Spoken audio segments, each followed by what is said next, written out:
जय गुरुदेव। मथुरा आश्रम दैनिक लघु प्रवचन। बाबा जय गुरुदेव जी महाराज द्वारा। आलस बड़ी खराब चीज है। आलस में भजन ध्यान सुमिरन नहीं होता है। आलस में पड़े रहो तो घर के काम भी नहीं होते। जन्म जन्मांतरों के कर्मों का बोझ जो लाद लिया है उसी से यह आलस होता है। ये दोनों आंखें दुनिया को देखती हैं और जीवात्मा की आंख परमात्मा को देखती है। जीवात्मा की आंख को ऊपर की तरफ उलट दो तब काम बन जाएगा। यहाँ जमीन नीचे है और आसमान ऊपर। सूरत यानी जीवात्मा का जमीन ऊपर है और आसमान नीचे है। उल्टा खेल है। ऐसी सुस्ती और आलस नहीं करना चाहिए। तुम परमार्थ पर चलना नहीं चाहते हो, भजन करना नहीं चाहते हो। अपने घर में रहकर भजन करो। मैं कुछ कहना चाहता हूं जो उस समय नहीं कहा था। दूरदर्शी और भूमि ज्योतक का कोई नाम नहीं लेगा। मैंने सब अनुभव कर लिया। तुम लोग कुछ नहीं कर सकते। परमार्थ की चर्चा खत्म हो गई। तुम अपने उद्देश्य से भटक गए। गड्ढा है, उसमें गिर जाओगे, फंस जाओगे। प्रचारक अब प्रचार नहीं करेंगे क्योंकि परमार्थ की बातें कम और इधर उधर की बातें ज्यादा होने लगी। अब किसी को कहीं जाने आने की जरूरत नहीं। सब लोग अपने घर में रहकर भजन करें।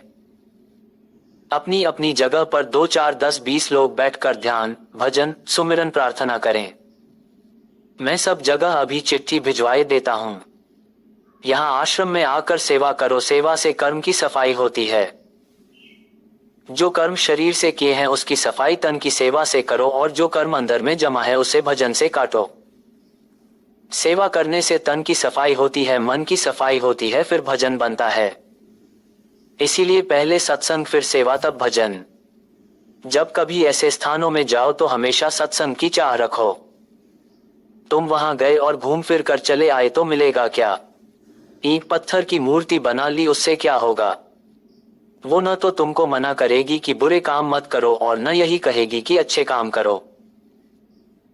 अगर वो मना कर दे और यह कह दे कि तुमने ये बुरा काम किया, चोरी किया, कत्ल किया, तो तुम फिर कभी वहां नहीं जाओगे और साथ में ये भी कहोगे कि उसने मुझे ऐसा कह दिया।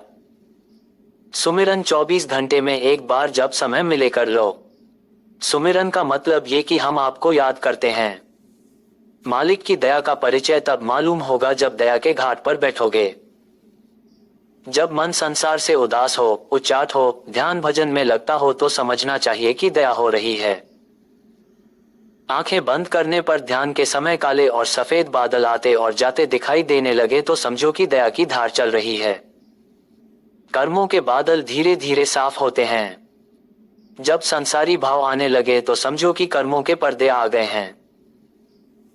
जो तुम कर्म हाथ से, कान से, आंखों से, मन से, बुद्धि से, इंद्रियों से करते हो उसके पर्दे जीवात्मा के ऊपर जमा होते हैं।